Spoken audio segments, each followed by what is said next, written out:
looking back at the Black Friday incident, it makes me think of an alternative ending to one of the Toy Story movies. This is a pasta all about an alternate ending to Toy Story 3, where the toys don't make it out, and we get to see the demise all uncensored. What's great about this story is, although the protagonist acknowledges the cliches in other last episode pastas and how over the top they can be, this story subverts this in an interesting way by making the deaths of the added characters a bit more realistic by having them melt and burn since they are toys, and then just go into grand blood and gore to try to scare the audience. Sometimes it really is imagery. And it is possible for someone to hack the projector so they can put on an alternate ending to a movie and cover the tracks pretty well. As a whole, I really like this story, and I'm glad I'm doing a reading for this event. I wish I could give it the classic, "This happened to a friend of mine." I honestly truly do. Then I can make it a lot less gruesome in my head than it really was. Then I can doubt like the rest of you, because even though this happened to me, even though there were witnesses, sometimes I'm not quite sure I believe it myself. It's the wails of my now 4-year-old daughter at night that remind me that it did indeed happen. Kitty had just turned 3 a couple of weeks before the incident. One thing I loved to do was take her to the theater every Saturday morning for a kids movie presentation. It went from old classics like Snow White to recent Pixar movies. It was fun and enjoyable, and that way, Katie mingled with other kids her age who loved the same movies. At the time, Katie was literally obsessed with anything related to Toy Story. We had all 3 movies on DVD, which she watched religiously, and also had Woody, Buzz, and Jessie dolls, which she loved to sleep with. She was afraid of trucks by the time she turned 2, so I taught her to pull the strings on either Jessie or Woody to scare the bad trucks away in the middle of the night. Honestly, these dolls were a blessing. So when I found out Toy Story 3 was being shown at the kids' theater, I jumped on the occasion. Even though Katie had seen it countless times before, there was nothing like watching it on the big screen. The showing was supposed to start at 8 AM, but it didn't start until 9. It wasn't so bad since the kids were having fun together. Some parents left frustrated, but I stuck around, as did about half a dozen other mothers and one father with the kids. The theater employee apologized and offered us free candy. Oh good, I mean, who refuses free candy? I'll go into the cliches of stories like this and say that the movie started normally because, well, it did. The intro was the part Kitty liked the most, where Woody and Jessie chase the train and Buzz saves Woody at the last minute. Actually, nothing off happened for most of the showing. Once in a while it would glitch, where the image would freeze for a second and then fast forward to catch back with the sound. While I noticed it, the kids didn't care as long as they got to see the heroes in jumbo size. Near the end is where things got strange. It didn't seem off at first, but I would soon find out, as every other family in the theater would. There's a point in the movie where Woody and the toys end up at the dump after Lotso managed to drag Woody into a dumpster and the garbage truck picks them up. The Little Pizza Planet aliens get taken away by one of the trucks in the dump, and then Woody and his friends are carried onto a conveyor belt. The moment they hit the belt, the screen flickered and the sound jammed on a constant loop with the toys screaming when they fell. And then we got to look at the well-known blue screen of death, with that awful screaming sound going on and on like a broken record. I always found the loopy jumpy sound that comes with a blue screen of death disturbing. Hell, I always thought a scratchy record or a CD teeth chattering eerie. Maybe it's because I used to have a computer that crashed on me every half hour and killed my files. It made me nervous, but when the father burst into mocking laughter, I uttered a nervous laugh too. The kids were confused, but for those who had just enough knowledge of computers, it was really funny. I had a friend who worked at this theater, and he quit for another job around the time computers replaced people in the cabins projecting the films. I guess nothing will ever replace a good old human being. When nobody came to check on us, the father got up and left to ask someone to turn the thing off or restart it. Katie didn't seem fazed by this and shrugged it off, waiting patiently. She was always pretty smart and mature, knowing she could watch at home anyway. A little boy was crying and the mother had to leave when the sound became ridiculously loud. It wasn't constant, that screaming sound you see, It lowered to a near whisper and became loud enough to make my head buzz. At some point, Kitty gave me a worried look as she clasped her hands over her ears. Before I made the final decision to leave, however, the screen went black and an employee returned with a father and a flashlight, apologizing and letting us know that they would resume the movie shortly. Apparently, they have been having equipment problems all morning.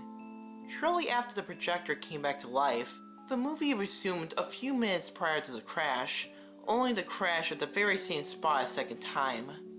Blue screen of death, again. By then, the father and I were laughing. Don't get me wrong, we only paid a $5 fee for entrance, but this was getting ridiculous. Heh, seriously? The father exclaimed. This time, no one had to go get any employee. The screen flickered and the movie started where it left off almost immediately with a loud click coming from the cabin up behind me. It reminded me of a gun as it clicked the safety off, and I couldn't help but look up at the beam of light. Might have been an employee kicking the machine back in gear for all I knew. As long as it worked, I wasn't going to complain, but come this point, another mishap and I would be gone. Watching at home was a lot less troublesome. The movie seemed fine come this point, except for the sound, like someone had put a pillow over the speakers to muffle it. Something else was odd, but I didn't notice what it was until Lotso betrayed the toys by not pressing the stop button on the bell and let them fall in the incinerator. It was their voices. Their voices were different, not by a whole lot. Maybe the kids didn't notice, but I did, and I know the father did too, because we exchanged curious glances. They were similar, but Woody, for example, clearly wasn't voiced by Tom Hanks anymore. It was around this time that I felt something was really wrong, and my stomach clenched painfully, and I felt my heart beat the drum roll. There was no reason for it. I had no explanation for the voices being different, only the differences didn't just end there. If you have seen this movie as many times as I have, you know that while the toys eventually give up and accept their fate by holding hands and waiting for the death, a light comes on and a giant claw hauls them out of the incinerator at the very last second. It keeps you on edge the first time, but once you've seen it, you know better. Except I didn't know better anymore. The animation was fluid, but by now it wasn't right. Have you ever watched those old 1930s cartoons like Betty Boop, where everything always moves and never stops? A few years later, they figured out that it was more natural to have stop animations because that's how we work. We didn't notice it, but we stopped between motions. Grab a cup of coffee, stop. Bring it to lips, stop. Chuck it down, stop. Put it back down, stop. It's subtle, but it made all the difference in animation when they realized that things started looking a lot different, a whole lot less psychedelic from that moment on. Well, the animation on the big screen just didn't stop moving, like those old cartoons. There was no stopping in between actions and motions, like they sort of danced around everything in some way or another. And let me tell you, if you thought it looked psychedelic with 30s hand-drawn animation, computer animation makes it look twice as disturbing. That clearly was not like the movie I had at home, and it wasn't like the rest of the movie we had to watch at this point either.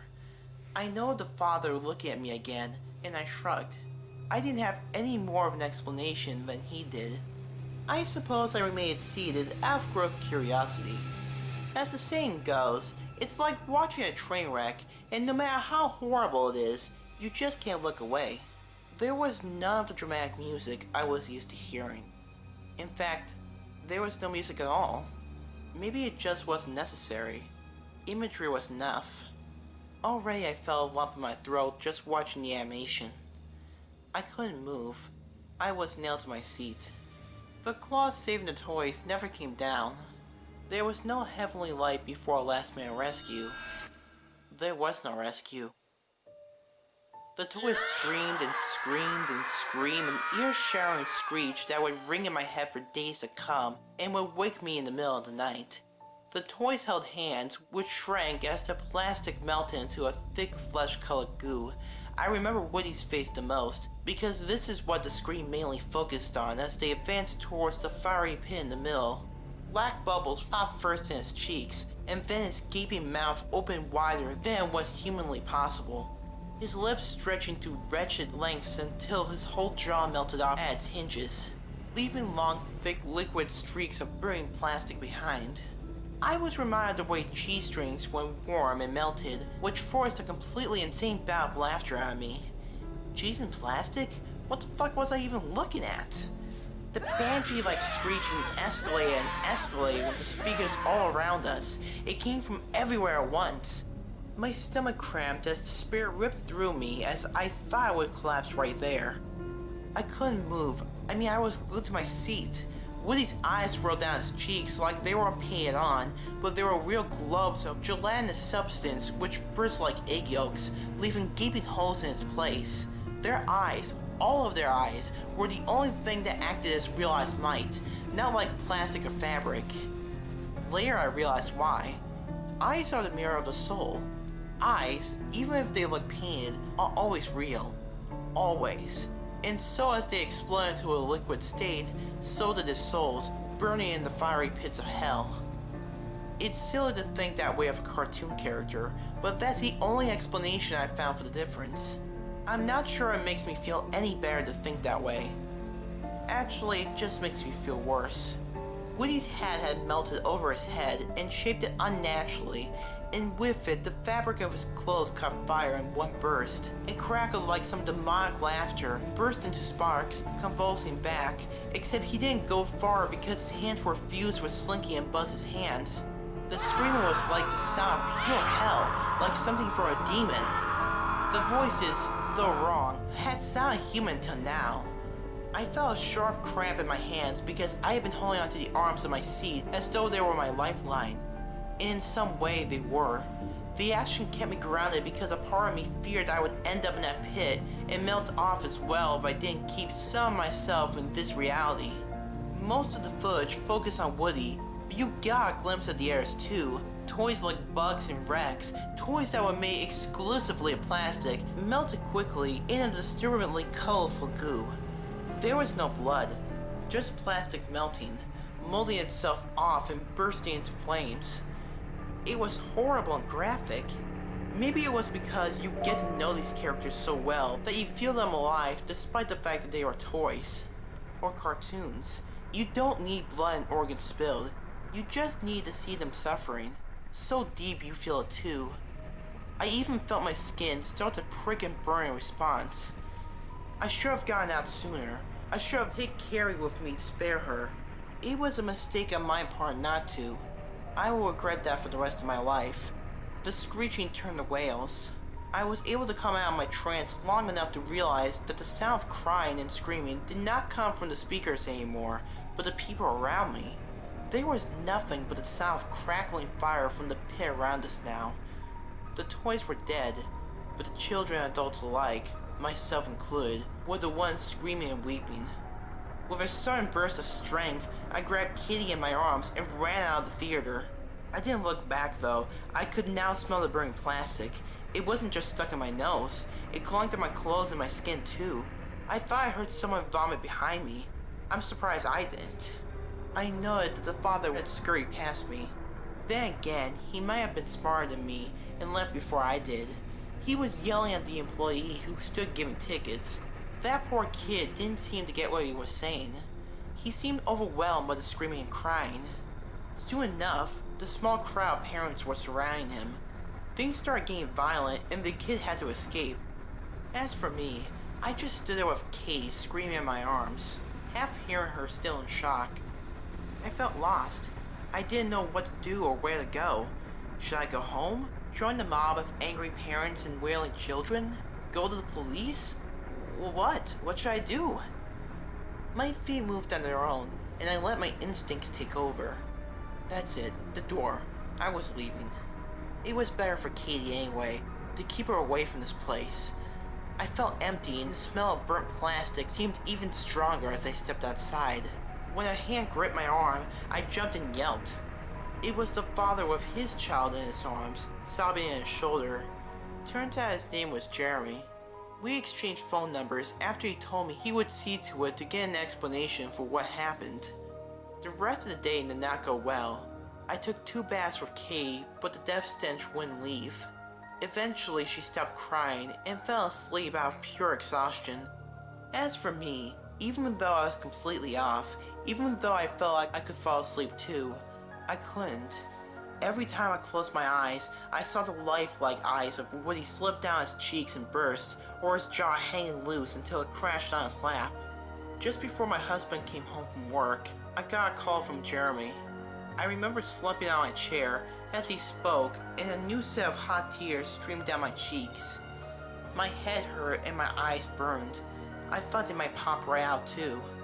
Jeremy said that the theater's management took the remaining few parents to see the computer that handled the projection of the movie.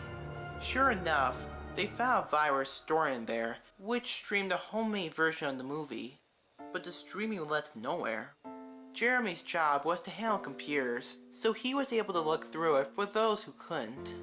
He tried tracing it back where the streaming had come from in the virus, but there was no lead to follow. Even the prankster was an employee and had set up the virus from the computer itself and had covered his tracks very well, or something was very, very wrong with this picture. I prefer a rational explanation to something of our nature, so I opt to believe it was an employee who had access to the computer. Either way, other than the corrupted files the virus had left behind, there was no evidence of the disturbing footage we had watched. It was gone. That was a little more than a year ago. Anything related to Toy Story has left my house. My husband, he wants to believe us, but I can tell he's skeptical. He says someone had to animate the thing, and people had to act out the voices. That takes a lot of dedication because while the animation was constantly moving, the quality and image of the characters were as good as the original movie. He says it's one hell of an effort put into a one-time prank. He's right though. I have never heard anything of the sort again. You would think it would have come out if it had. I checked, and Jeremy did too. There's no records of anything like it anywhere. Jeremy even tried to contact Disney and Pixar, but they never returned his calls or emails as expected. The theater's closed now. I think someone sued them over what happened, but all the news mentioned was bankruptcy. To this day, I still get a whiff of burning plastic once in a while when Kay screams at night, suffering from those horrible nightmares.